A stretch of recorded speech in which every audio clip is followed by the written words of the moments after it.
इस प्रोजेक्ट में जोड़ा जाए और उसे डिजिटल साक्षर किया जाए। अब अगर बात करें तो इस प्रोजेक्ट में कौन काम कर सकता है और कैसे काम कर सकता है। जो व्यक्ति इस वक्त सीएससी आईडी धारक है, जिसके पास सीएससी आईडी है, 3 महीने से वो हमारे डिजिटल सेवा पोर्टल पे कार्यरत है, काम कर रहा है, ट्रांजैक्शंस करता है, सीएससी द्वारा दी जाने वाली विभिन्न सेवाओं को लोगों तक पहुंचा रहा है और 3 महीने से एक्टिव है, वो व्यक्ति पीएमजी दिशा में रजिस्टर करने के लिए मान्य माना जाता है। आप अपने डिजिटल सेवा पोर्टल पे जाएं, वहां पे एजुकेशन की अन्य सर्विसेज के साथ साथ पीएमजी दिशा सर्विसेज आती है, आप उस पर क्लिक करेंगे तो आपको एक नए पोर्टल पे ले आया जाएगा। यहाँ पे आपकी कुछ जानकारी पहले से रखी होती है और कुछ जानकारी आपको दोबारा डालनी होती है। आपका राज्य कौन सा है, डिस्ट्रिक्ट कौन सा है, आपका नाम, सीएससी आईडी वगैरह आपकी पहले से दी जाती है। आपको अपना फोन नंबर अपडेट करना होता है, आपको अपनी पंचायत अपडेट करनी होती है। इन सब अपडेट करने के साथ साथ कुछ दस्तावेज हम मांगते हैं इस बात की पुष्टि करने के लिए क्या आप उस ग्राम पंचायत से हैं भी या नहीं। आप उस दस्तावेजों में ग्राम पंचायत डॉक्यूमेंट डालते हैं।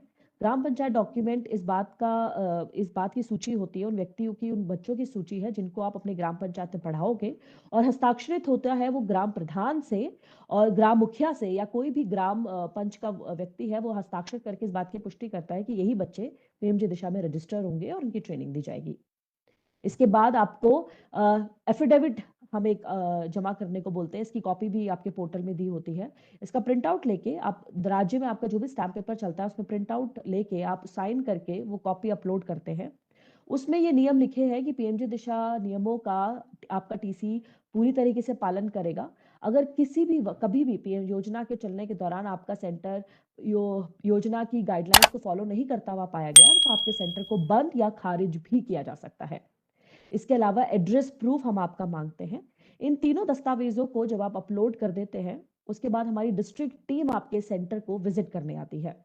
हमारी डिस्ट्रिक्ट टीम फिजिकली आपके सेंटर पे पहुंचती है और इस बात की जांच करती है क्या आपका centre minimum 200 square foot area रखता है कि नहीं, आपके पास कम से कम 2 कंप्यूटर या लैपटॉप है या नहीं, और उन लैपटॉप्स में इंटरनेट और वेबकैम की सुविधा है या नहीं। ये हमारी मिनिमम रिक्वायरमेंट है पीएमजी दिशा सेंटर चलाने के लिए कि आपके पास इतना कम से कम न्यूनतम इंफ्रास्ट्रक्चर होना ही चाहिए। इसके अलावा आपके पास एक्टिव इंटरनेट होना चाहिए, और जैसे कि मैंने पहले बताया कि पीएमजी दिशा डीएसपी पोर्टल पे आप 3 महीने से ज्यादा कार्यरत होने चाहिए। अगर आप इन सभी श्रेणियों को पार कर लेते हैं, इन सभी कैटेगरीज में आप मान्य हो जाते हैं, तब आपका हमारा डिस्ट्रिक्ट मैनेजर आपके सेंटर को अप्रूव कर लेगा और आप स्टूडेंट रजिस्टर करने के लिए मान्य हो जाते हैं। अब स्टूडेंट का रजिस्टर कैसे करना है और कौन से बच्चे लेने हैं, तो 14 से 60 वर्ष की आयु के जो व्यक्ति डिजिटल निरक्षर हैं आपके यहाँ, आपको उनका चयन करना है। ये बच्चा स्कूल में भी पढ़ता होना चाहिए, लेकिन उनके स्कूल में कंप्यूटर की शिक्षा नहीं दी जानी चाहिए। आप ऐसे व्यक्ति का चयन करिए, उनके आधार कार्ड से आप उनका रजिस्ट्रेशन कर सकते हैं। यहाँ पे हम आपकी सुविधा के लिए 2 प्रकार के रजिस्ट्रेशन का माध्यम देते हैं, 2 ऑप्शन आपको, 2 विकल्प आपको देते हैं।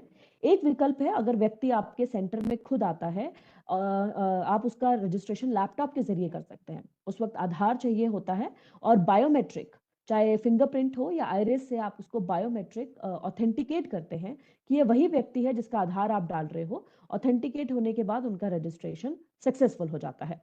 लेकिन कई बार हमने देखा है कि हमारा जो वीएलई है वो गांव में साइकिल या अपने वाहन लेके गांव के बच्चों को रजिस्टर करने जाता है, जहाँ पे शायद वो लोग सेंटर तक नहीं आ पाते। तो ऐसी स्थिति में आप उन बच्चों का मोबाइल से रजिस्ट्रेशन कर सकते हैं। जब आप मोबाइल एप्लीकेशन से, वो जो मोबाइल एप्लीकेशन आपको हमारे www.pmjdisha.in वेबसाइट पे मिल जाएगी, आप ऐप स्टोर से उसे डाउनलोड कर सकते हैं। जब आप उस एप्लीकेशन को डाउनलोड करके बच्चे का रजिस्ट्रेशन करते हैं, तो यहाँ पे क्योंकि हम ऑथेंटिकेट नहीं कर सकते, बायो ऑथेंटिकेट पॉसिबल नहीं है, तो यहाँ पे हम ओटीपी के जरिए ऑथेंटिकेट करते हैं। तो आपको ये ध्यान रखना है कि जो आधार नंबर आप डाल रहे हो और जो उसके साथ लिंक मोबाइल नंबर है, उसमें एक ओटीपी आएगा और आप उसके जरिए बच्चे का रजिस्ट्रेशन कर सकते हैं। तो यहाँ पे 2 विकल्प आपके पास हो गए, लैपटॉप या कंप्यूटर के जरिए या मोबाइल के जरिए। आप इन 2 माध्यमों से बच्चों का रजिस्ट्रेशन कर सकते हैं। बच्चा आपको पता ही है डिजिटल निरक्षर होना चाहिए और उसके पास आधार कार्ड जरूर होना चाहिए। बिना आधार कार्ड के आप पीएमजी दिशा योजना से नहीं जुड़ सकते। उसके बाद बच्चे का आधार कार्ड रजिस्ट्रेशन होने के बाद आपको इस बात का खास ध्यान रखना है कि बच्चे का जो आधार में फोटो है या जब उसका आधार बना था और आज जो बच्चा दिखता है, उसमें बहुत डिफरेंस या बहुत अंतर नहीं होना चाहिए। ये इसलिए है क्योंकि परीक्षा के दौरान आपको अपनी एक फ़ोटो खींच के जमा करनी होती है अपने पोर्टल पे, हमारे प्रॉक्टर्स को दिखानी होती है। अगर बच्चे के आधार कार्ड की फ़ोटो और आज की फ़ोटो में बहुत असमानताएँ होंगी, बहुत डिफ़रेंस होगा, तो प्रॉक्टर को बड़ी मुश्किल होगी पहचानने में या जाँच करने में कि ये सेम लाभार्थी है भी या नहीं। तो ऐसी स्थिति में हो सकता है कि आपके बच्चे को खारिज कर दिया जाए या परीक्षा ना देने दी जाए। तो इस स्थिति को नज़रअंदाज करने के लिए आपको इस बात का खास ध्यान रखना है कि या तो आप आधार कार्ड में फ़ोटो अपडेट करवा के ही बच्चे का रजिस्टर करें या बच्चे का जो फ़ोटो है वो अपडेटेड फ़ोटो जो है आधार में वो आज का या अपडेटेड बच्चा की शक्ल में बहुत डिफ़रेंस नहीं होना चाहिए। अब अगर बात करते हैं बच्चे के आधार कार्ड रजिस्ट्रेशन के बाद एक और रजिस्ट्रेशन आपको करना होता है, वो होता है इन्विजिलेटर का। कई बार हमारे जो पिछले हमने कई रिफ्रेशर ट्रेनिंग करी है, उसमें हमें ये सवाल कई बार पूछा गया है कि इन्विजिलेटर रजिस्ट्रेशन क्या है और कैसे करना है? देखिए, सबसे पहले समझना है कि इन्विजिलेटर क्या है? वो व्यक्ति जो जब भी पीएमजी दिशा की परीक्षा आपके केंद्र में होगी, जो फिज़िकली रूप से, भौतिक रूप से वहाँ पे प्रेज़ेंट होगा, वो इन्विजिलेटर होता है। जो रियली है वो इन्विजिलेटर नहीं बन सकता क्योंकि आप ही एग्जाम करवा रहे हो, जांच भी आप ही करोगे तो ये सही नहीं है। तो आप इन्विजिलेटर के लिए उस व्यक्ति को ले सकते हैं जो आपके गांव का कोई शिक्षक हो, सरकारी नौकरी करता हो, पोस्ट ऑफिस का कोई व्यक्ति हो, ग्राम पंच का कोई सदस्य हो। आप इनमें से किसी भी पढ़े लिखे व्यक्ति को जिस कंप्यूटर की बेसिक जानकारी रखता हो, उसको एज इन्विजिलेटर रजिस्टर कर सकते हैं। उसका रजिस्ट्रेशन करने के लिए आपको उसका आधार कार्ड हमारे अपने पोर्टल पे डाल के उसको वैलिड करना होगा। और इस बात का भी ध्यान रखिए कि अगर एक व्यक्ति इस वक्त आपके सेंटर में इन्विजिलेटर के रूप में काम कर रहा है तो उसका आधार से वो कहीं और इन्विजिलेटर के रूप में काम नहीं कर सकता। आपको उसे अगर वो कहीं और जाना चाहता है तो अपने सिस्टम से आपको उसे हटाना पड़ेगा, तभी जाके वो किसी और के सेंटर पे इन्विजिलेटर का काम कर सकता है। उस व्यक्ति का आधार होना चाहिए, पढ़ा लिखा होना चाहिए, बेसिक कंप्यूटर की जानकारी रखना होना चाहिए और आपके सेंटर पे प्रत्येक परीक्षा के दौरान मौजूद होना चाहिए। अब बात करते हैं कि कैंडिडेट का रजिस्ट्रेशन हमने करवाया बायोमेट्रिक से भी और ओटी से भी, ओटीपी से भी, दोनों माध्यम से अगर आप कैंडिडेट का रजिस्ट्रेशन करवाते हैं, फिर उसकी ट्रेनिंग करवानी होती है। एक 20 घंटे का करिकुलम हमने बनाया है जिसमें आपको 10 दिन की ट्रेनिंग देनी है बच्चों को। कोशिश करिएगा कि रजिस्ट्रेशन के 1 माह के भीतर-भीतर आप बच्चों की परीक्षा करवा दें, उनकी ट्रेनिंग करवा के परीक्षा करवा दी जाए, ताकि बच्चों को याद भी रहे और वो परीक्षा में अच्छे से एग्जाम में अच्छे से आंसर भी दे पाए। बच्चे की ट्रेनिंग के लिए हमारी 22 भारतीय भाषाओं में मॉड्यूल्स अवेलेबल है। मध्य प्रदेश, बिहार और झारखंड में अक्सर हिंदी बोली जाती है और हिंदी ही बच्चा शायद परीक्षा के लिए भी होता होगा, लेकिन इसके अलावा मैथिली, अवधी कई भाषाएं हैं जो झारखंड, बिहार की तरफ है और मध्य प्रदेश में भी कोई लोकल लैंग्वेज होगी जहां से बच्चा कंफर्टेबल होगा। तो 22 लैंग्वेजेस में हमारा कंटेंट अवेलेबल है। वो किसी भी भाषा में अपनी परीक्षा की तैयारी कर सकता है और उसी भाषा में परीक्षा दे भी सकता है। इसके बाद अगर बच्चे की परीक्षा के दौरान ट्रेनिंग के दौरान ही आपको बच्चे को वेरिफिकेशन करना पड़ता है। तो वेरिफिकेशन के लिए सबसे पहले आपको बच्चे की एक ईमेल आईडी बनानी है और उस ईमेल आईडी से बच्चे को सिखाना है कि मेल कैसी भेजनी चाहिए। तो गो अहेड @pmgdisha@mail.in पे आपको वो मेल भिजवाना है। उस मेल पे आप हिंदी या इंग्लिश किसी भी भाषा में लिखवा सकते हैं कि मैंने पीएमजी दिशा की प्रशिक्षण प्राप्त किया है इस सेंटर से। इस तरीके से आप एक मेल भिजवा सकते हैं। साथ ही आप वर्चुअल ट्रांजैक्शन करते हैं, ये इसकी बात की जांच की जाती है कि आप बच्चे को वर्चुअल ट्रांजैक्शन करना आता भी है या नहीं, पेमेंट बच्चे को ऑनलाइन पेमेंट करना आता है या नहीं। इसके लिए आपको एक डमी ट्रांजैक्शन करना होता है, ₹1-1 की 3 बार ये ट्रांजैक्शन करनी है। इन दोनों एक्सरसाइजेस के बाद बच्चा परीक्षा देने के लिए मान्य हो जाता है। इस बात का ध्यान रखें कि जिस दिन आप एग्जाम करवा रहे हो उस दिन बच्चे को बोले कि अपना आधार कार्ड या पहचान पत्र जरूर लेके आए। उस दिन आपके सेंटर पे इलेक्ट्रिसिटी और इंटरनेट दोनों की सुविधा उपलब्ध हो और बच्चे का बायोऑथ आप सबसे पहले करेंगे। बायोऑथ करते ही अंगूठा या आइरिस की मदद से बच्चे की पहचान हो जाएगी कि जिसका आधार है वही बच्चा परीक्षा के लिए आया है कि नहीं। इसके बाद आपसे बच्चे का आईडी प्रूफ की फोटो मांगी जाएगी और एक फोटो क्लिक करने को कहा होगा कि उस वक्त जो बच्चा एग्जाम देने आया उसकी आपको कैमरा से फोटो खींचनी होगी। तो वेब कैम भी आपके पास होना चाहिए। हमारा प्रॉक्टर जांच करेगा कि जो बच्चा एग्जाम के लिए आया है और जो पहचान पत्र दिया गया है वो एक है या नहीं। इसके बाद आपका वीडियो के थ्रू एग्जाम शुरू हो जाएगा। मल्टीपल चॉइस क्वेश्चन आपको दिए जाते हैं, यानी एक सवाल के 4 ऑप्शन होंगे। उन चारों विकल्पों में से एक सही विकल्प का आंसर करके 25 सवालों के जवाब देने हैं, जिसमें से एक 26वां सवाल टाइपिंग का होता है। इसमें हम ये जांच करते हैं कि बच्चे को कंप्यूटर कीबोर्ड से वो जानता है कि नहीं, टाइपिंग कैसे करते हैं, इसकी समझ उसे आई है या नहीं। इस ट्रेनिंग के दौरान, तो इसके लिए उसे एक टाइपिंग टेस्ट देना पड़ता है। इस 1 घंटे के में उसे अपनी परीक्षा देने के बाद सबमिट पे क्लिक करना होता है। यहाँ इस बात का ध्यान रखें कि अगर बच्चा परीक्षा से पहले सबमिट पे क्लिक कर देगा, तो उसने जितने सवालों के जवाब दिए हैं, वो फाइनल मान के एग्जाम खत्म हो जाएगा। और अगर इस बीच आपकी इलेक्ट्रिसिटी चली गई, आपकी बिजली चली जाती है, तो आप अगर 1-2 घंटे के अंदर-अंदर दोबारा लॉगिन कर लेते हैं, तो आपकी परीक्षा वहां से शुरू होगी जहां पे खत्म हुई थी। मान लीजिए आपने 25 में से 7वें सवाल पे अटक गए थे और आपकी बिजली चली गई या इंटरनेट चला गया, आपका सिस्टम बंद हो गया, तो आपने 2 घंटे के बाद लॉगिन करने पे आपका 7वां सवाल ही खुलेगा। आपके सारे पहले के जवाब हमारे सिस्टम पे आ जाएंगे। लेकिन 12 घंटे या 24 घंटे के दौरान आप भी आपकी बिजली नहीं आती और 24 घंटे के भीतर-भीतर लॉगिन करते हो, तो आपको दोबारा से परीक्षा देनी होगी, पहले प्रश्न से दोबारा जवाब देने पड़ेंगे। 24 घंटे से अगर आपका समय ज्यादा बीत गया है, तो जितने सवालों के आपने जवाब दिए हैं वो सबमिट हो जाएंगे, उसके बाद आपको मौका नहीं दिया जाएगा।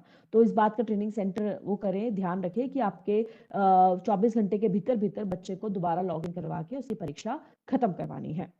परीक्षा के दौरान कई बार हमने पाया है कि बच्चे, स्पेशली ट्रेनिंग सेंटर्स, गलत माध्यम का इस्तेमाल करते हैं। बच्चे को बिठा के कोई और जवाब देता है या उसको पीछे से आंसर्स बताते हैं। तो अगर ऐसी स्थिति में कोई सेंटर इस काम में पकड़ा जाता है, तो हम उसे सेंटर की आईडी बंद कर देंगे और उसकी सीएससी आईडी को भी खारिज कर देंगे। तो ये तो थी पीएमजी दिशा योजना के बारे में कि क्या काम करना है, कैसे करना है। और इस वक्त सबसे पहले, क्योंकि बिहार हमारे स्टेट के लोग भी हमारे साथ जुड़े हैं, हम उनसे भी बात करना चाहेंगे कि इस वक्त स्टेट की क्या काम कर रहा है स्टेट, और कैसे आगे हमारे को आगे काम करने के लिए उत्साहित कर रहा है हमारे वेलीज को। तो बिहार टीम से सबसे पहले ब्रिजेश जी आपसे बात करते हैं। आप बताएं कि स्थिति इस वक्त बिहार में कैसी है, हमारे वेलीज किस तरीके से काम कर रहे हैं और आप उनको एनकरेज करने के लिए क्या कर रहे हैं बिहार में। अनम्यूट कर लीजिए ब्रिजेश जी अपने आप को। Thank you ma'am. Good morning ma'am, सभी को प्रणाम। सबसे पहले मैं बिहार के हमारे जितने भी भीएली बंधु इसमें जुड़े हुए हैं सभी को गुड मॉर्निंग, नमस्कार। एक छोटा सा एक चीज है कि बहुत सारा फोन मेरे पास इधर आ भी रहा था कि सर ये पीएमजी सा प्रोजेक्ट चलेगा या नहीं चलेगा, मतलब आगे क्या होगा। तो मैंने सभी को बताया कि ये प्रोजेक्ट चलेगा, अभी आप लोग काम कीजिए बढ़िया से, तय समय पे पैसे आते हैं वहां से। तब जाकर थोड़ा सा मैम ये लोग थोड़ा सा ये मोटिवेट हुए हैं काम करने जी के लिए। नहीं तो बहुत सारा इन लोग का मतलब ये बन गया था कि प्रोजेक्ट बंद होने वाला है। मतलब जनवरी से ही मैं बहुत सारे फोन मैंने लिए भी हैं उसमें कि प्रोजेक्ट बंद हो जाएगा, लेकिन मैंने सबको मैसेजेस किए कि प्रोजेक्ट चलेगा अभी। उसके बाद मैम है क्या कि जो हम लोग का बिहार का टारगेट क्वार्टर थर्ड का दिया गया है 4,93,000 का, उसको हम लोग को पूरा करना है हमारे भीएली बंधु के माध्यम से। सबसे पहले मैं उसके लिए एक चर्चा करूंगा क्या मैम कि जो हम लोग को टारगेट असाइन किया गया है हम लोग कैसे पूरा करेंगे। उसको पूरा करने का एक है सबसे बड़ा चीज कि जो भीएली बंधु हमारे मतलब पंचायत में बच्चों का पंजीकरण रजिस्ट्रेशन कर रहे हैं, वो अपने ही पंचायत के अपने आसपास के बच्चों का ही रजिस्ट्रेशन पंजीकरण करें। तब जाकर के उनका ट्रेनिंग करवाना, ट्रेन करना उनको और उनका एग्जाम लेना मतलब कि बहुत ही मतलब इजी हो जाएगा। मैंने देखा क्या है कि ये मान लिया जाए किसी पंचायत के बच्चों को छोड़ के, अपने पंचायत के बच्चों को छोड़ के बहुत दूर के पंचायत के बच्चों का उन्होंने पंजीकरण कर दिया। अब बाद में क्या कहते हैं बिजली कि भाई सर वो एग्जाम देने लायक वो है नहीं, बच्चा है नहीं, बच्चा चला गया कहीं। तो मैं सबसे यही रिक्वेस्ट करूंगा, आग्रह करूंगा कि सबसे पहले आप अपने पंचायत के बच्चों का, एक घर से एक बच्चे को हम लोग को पंजीकरण करना है, एक घर से एक ही बच्चे को। यहाँ मैंने बहुत सारा एक चीज और है मैडम कि बहुत सारे क्या किए हैं कि एक घर से रिपीटेड, जैसे फादर मदर का नाम रिपीटेड, मतलब एक घर से 4 या 5 बच्चों का रजिस्ट्रेशन कर दिए हैं, उनका एग्जाम भी ले लिया। तो उस केस में क्या होता है कि पैसा भी उन लोग को मतलब कि एक घर से एक ही बच्चों को मिलेगा। तो बाकी कहेंगे सर मेरा 3 बच्चों का कहाँ पैसा चला गया। तो ये सबसे पहले दिमाग में मतलब ये बैठाना है कि एक घर से एक ही बच्चों का पंजीकरण करना है और उन्हीं को ट्रेन करा के उन्हीं का एग्जाम लेना है। दूसरा चीज क्या है मैडम कि जो भी मतलब कि ऐसा पाया गया है कि बिहार में मतलब मान लिया जाए किसी पंचायत का आईडी है तो वो डिस्ट्रिक्ट बदल के काम कर लिए, स्टेट दूसर जगह जा करके काम किए। तो ऐसे हम लोग बहुत सारे आईडी को ब्लॉक भी करवाए हैं मैडम, और भविष्य में रिक्वेस्ट सबसे करेंगे जितने भी हमारे भीएली बंधु हैं जहां से भी, वो भाई अपने ही मतलब अपने एरिया अपने पंचायत के बच्चों का रजिस्ट्रेशन करें, दूर जा करके काम न करें। दूर जाके होता क्या कि आईडी आपकी ब्लॉक हो जाएगी, तो जो आपने मेहनत किया वो आपका व्यर्थ चला गया, पैसा भी नहीं आएगा, मेहनत भी आपका व्यर्थ चला गया। तीसरा चीज है, सबसे बड़ी बात है मैडम, कि हर एक थर्सडे को हम लोग का एक ड्राइव चलता है, पीएम दिशा का पंजीकरण ड्राइव, या मतलब ये सर्टिफिकेशन ड्राइव। उसमें क्या देखा जाता है कि बहुत कम हम लोग का, जैसे डेली पर डे 2200 अगर रजिस्ट्रेशन हो रहा है तो उस दिन भी 2200 रजिस्ट्रेशन हुआ। अपने आप को थोड़ा हम लोग प्रिपेयर नहीं कर पाते हैं, तो भाई सभी से मेरा रिक्वेस्ट रहेगा कि पर डे काम तो पर डे करना है, लेकिन जिस दिन ड्राइव रहे तो ड्राइव के दिन थोड़ा सा दुगना या तिगुना नंबर्स आए, तो हम लोग को भी लगे कि हाँ भाई पीएम दिशा में आप लोग की भागीदारी अच्छी जा रही है। और यही है मैडम, मतलब कि मेरे तरफ से भाई सभी भीएलई बंधु को मतलब कहना है कि थोड़ा सा अपना प्रोजेक्ट ये है, मतलब चलने वाला प्रोजेक्ट है, अच्छा अर्निंग का स्रोत है, इसको आप लोग फोकस करके जो हम लोग को टारगेट असाइन किया जाता है उसको थोड़ा सा आप लोग पूरा कर लें। जी धन्यवाद मैडम। जी, थैंक यू ब्रिजेश जी। अगर बिहार के वेलीज के मन में ये क्वेश्चन है कि प्रोजेक्ट बंद होने वाला है, तो ऐसा कुछ भी नहीं है। ये प्रोजेक्ट चलता रहेगा जब तक बिहार का टारगेट कंप्लीट नहीं हो सकता। और अगर आपको ये टेंशन है कि प्रोजेक्ट कंप्लीट होने के बाद भी प्रोजेक्ट बंद हो जाएगा, तो अगर आप ज्यादा से ज्यादा एग्जाम करवाएंगे तो हम सरकार से निवेदन करेंगे कि टारगेट को और बढ़ा दिया जाए ताकि और लोगों तक ये प्रोजेक्ट पहुंच सके। अब बात करते हैं मध्य प्रदेश के वेलीज की। लोकेश, क्या है मध्य प्रदेश में, कैसे वेलीज काम कर रहे हैं, क्या मैसेज आप एमपी के वेलीज के लिए देना चाहेंगे यहाँ पे? सभी को नमस्कार। और मैडम आपको भी धन्यवाद देना चाहता हूँ कि एक बहुत अच्छी ट्रेनिंग सेशन आपने आयोजित किया, और जो ग्राउंड में अलग अलग तरह के क्वेश्चन वीएलई के मन में होते हैं जिन तक हम नहीं पहुंच पाते हैं, इस सेशन के माध्यम से हम उन तक पहुंच पाएंगे, इसलिए मैं आपको धन्यवाद देता हूं। और वीएलई तक ये मैसेज देना चाहता हूं कि जैसा आप सभी लोग जानते हैं, मध्य प्रदेश का टारगेट ऑलमोस्ट कंप्लीट हो ही गया है। 1.5 लाख एग्जाम हमको और कराना बाकी है, और अभी आने वाले 3 महीने में हमने इसके लिए प्लान भी बनाया है और हम काम कर भी रहे हैं। बहुत सारे वीएलई व्हाट्सएप के माध्यम से, मेल के माध्यम से मेरे से पूछते हैं कि क्या ये मार्च के बाद प्रोजेक्ट बंद हो जाएगा। तो मैं बताना चाहता हूँ कि प्रोजेक्ट अभी कंटिन्यू है, और अभी 1.5 लाख का हमारा टारगेट हमको अभी कंप्लीट करना है, जो हम कर भी रहे हैं आपके माध्यम से। और मेरी अभी बात भी हुई थी, मैडम से भी हुई थी, सीनियर मैनेजमेंट में भी हमको बताया था कि अगर हम अच्छा काम करेंगे तो हमारे टारगेट को और बढ़ाया भी जा सकता है। तो जो लोग ये सोच रहे हैं कि मार्च के बाद ये प्रोजेक्ट कंटिन्यू नहीं रहेगा, वो इस चीज को अपने दिमाग से पहले तो निकाल दें। दूसरा कुछ मैसेज मैं ग्राउंड पे देना चाहता हूँ। अच्छा काम करते हैं, ऑलरेडी हम अच्छा कर भी रहे हैं और हमने हमारे टारगेट को पूरा भी किया है, लेकिन कुछ चीजें मैं पूरे वीएलई भाई मध्य प्रदेश के जो आज हमारे साथ जुड़े हैं उनको ये मैसेज देना चाहता हूँ कि हम पीएमजी दिशा में दिए गए मानकों के अनुसार काम करें। जैसे मैडम ने बहुत सारी चीजें बताई, किस तरह से ट्रेनिंग कराना है, कैसे एग्जाम देना है और क्या आपके डॉक्यूमेंट होना चाहिए। तो मैं बताना चाहता हूं कि आप जैसे पीएमजी दिशा प्रोजेक्ट में काम कर रहे हैं, तो सबसे पहले पंचायत सर्टिफिकेट बहुत सारे वीएलई भाई समय पे अपलोड नहीं करते हैं, वो करें। जो स्टाम्प होता है, नोटरी होता है, कराना होता है, बहुत सारे लोग वो टाइम पे नहीं करते हैं। और पीएमजी दिशा को लेके जो गाइडलाइन बनाई है उसको फॉलो करके काम हमको करना है। तो ये हमने कुछ चीजें बनाई हैं, और हमारी डिस्ट्रिक्ट टीम को भी हमने बोला है कि इन सब दिए गए दिशा निर्देश पे जो वीएलई काम कर रहे हैं उनको हम आगे लेके जाएं और हमारे टारगेट पूरा करने में वो हमारी मदद करें। दूसरा मैं बताना चाहता हूँ कि अभी 2-3 महीने में कुछ सेंटर बंद हो गए थे, या उनको कुछ समय के लिए हमने होल्ड किए थे, तो वो लोग भी टेंशन ना ले। हमने हमारी डिस्ट्रिक्ट टीम के फिजिकल वेरिफिकेशन के बाद वो सारे सेंटर जो बंद कर दिए थे, जो हमें सही पाए गए, जो दिशा निर्देश अनुसार काम कर रहे थे, उनको हमने चालू कर दिया है, उनका पेमेंट भी हमने रिलीज कर दिया है। अगर अभी भी आपका सेंटर बंद है और अगर आपको लगता है कि आप दिए गए पैरामीटर पे काम कर रहे हैं और सही तरीके से कर रहे हैं, तो अपने डिस्ट्रिक्ट टीम से अपना वेरिफिकेशन करा के अपनी रिपोर्ट हमें भेज दीजिए, तो हम आपका सेंटर भी चालू कर देंगे। मैं मध्य प्रदेश के सभी वीएलई भाइयों को कहना चाहता हूँ कि हम आपके साथ हमेशा खड़े हैं, आप अच्छे से काम करिए। मैडम ने आपको जो पैरामीटर बताए हैं काम करने के लिए, सभी लोग उसके अनुसार काम करें और हमारा जो टारगेट है उसको पूरा करें। प्रोजेक्ट कंटिन्यू चलेगा, सबका पैसा आ रहा है, कोई भी दिक्कत नहीं है। और किसी भी तरह का अगर आपको सपोर्ट चाहिए तो मैं स्टेट से स्पोक हूँ, आप में से बात कर सकते हैं। मैं मेरी मेल आईडी भी सभी लोगों से शेयर है और आप डिस्ट्रिक्ट टीम के माध्यम से मुझसे कनेक्ट भी कर सकते हैं। तो मैं यही कहना चाहता हूँ, आप अच्छे से काम करें, स्टेट का टारगेट पूरा करें और ये प्रोजेक्ट अभी कंटिन्यू है और आगे भी कंटिन्यू रहेगा, ऐसा मुझे लगता है। और कुछ लोगों की ये भी कंप्लेन है कि हमारे सेंटर अभी तक ब्लॉक हैं जो चालू नहीं हुए हैं, तो मैंने ऐसे बता ही दिया है कि आप डिस्ट्रिक्ट टीम से अपना वेरिफिकेशन करा लीजिए, पंचायत डॉक्यूमेंट अपलोड कर दीजिए, आपका जो नोटरी है वो अपलोड कर दीजिए, और सेंटर को पूरा दिशा की गाइडलाइन के हिसाब से रेडी रखिए। हम वेरिफिकेशन करके अगर आपका सेंटर ब्लॉक है तो उसको चालू कर देंगे। धन्यवाद। Thank you Lokesh. I am sure MP के लोगों तक ये पॉजिटिव मैसेज वीएलईज तक पहुंचा होगा और आप जल्द से जल्द परीक्षा खत्म करवाएंगे। और क्योंकि अभी बहुत जल्दी बच्चों की परीक्षाएं शुरू होने वाली है, उससे पहले आप पीएमजी दिशा प्रोजेक्ट का मैक्सिमम एग्जामिनेशन करवा दें तो आपके लिए भी हित में होगा। अभी अब बात करते हैं झारखंड से, जिस स्टेट में सबसे ज्यादा तेजी देखी थी हमने पीएमजी दिशा में, लेकिन कुछ समय से एग्जाम की गति बहुत धीमी हो गई है। तो अनुपम जी, आप बताएं कि झारखंड में इस वक्त क्या स्थिति है और झारखंड के वीएलईज के लिए क्या मैसेज है आपके पास। अनुपम। Thank you madam.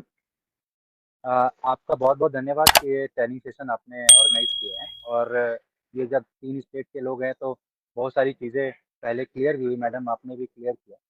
मैं झारखंड के वीएलई से मेरा जो सबसे इम्पोर्टेंट रिक्वेस्ट है, आप लोगों से आग्रह है कि आप सभी पीएमजी दिशा में आगे आएँ। हमारे साथ में जो हमारे वीएलईज़ का है कि हमारे रजिस्ट्रेशन डीएक्टिवेटेड हो जा रहे हैं। बहुत लंबे समय तक रजिस्टर करके उसमें आपने इसका एग्जामिनेशन या किसी कारणवश वो या तो दूर के बच्चे को रजिस्टर कर दिया, वो डीएक्टिवेट हो जा रहा है।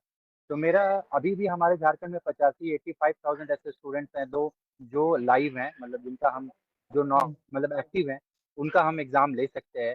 वो एक सबसे पहले आप अपनी प्राथमिकता बनाएँ कि जो हमारे 85,000 स्टूडेंट्स हैं, हम प्रयास करें कि आने वाले 10 दिनों के अंदर में उनका एग्ज़ाम ज़रूर करें, क्योंकि वो हमारा बैकलॉग हम रजिस्ट्रेशन के टारगेट से ज़्यादा अचीव कर चुके हैं, लेकिन सर्टिफिकेशन में अभी भी 3 लाख के आसपास का गैप है। तो वो उसको पूरा करने के लिए आपका जो ये 85,000 का है, सारे वीएलई जिन्होंने रजिस्टर कर लिया है, उनसे मेरा रिक्वेस्ट होगा कि आप जितने जल्दी हो उनकी ट्रेनिंग कंप्लीट करके उनका सर्टिफिकेशन कराइए।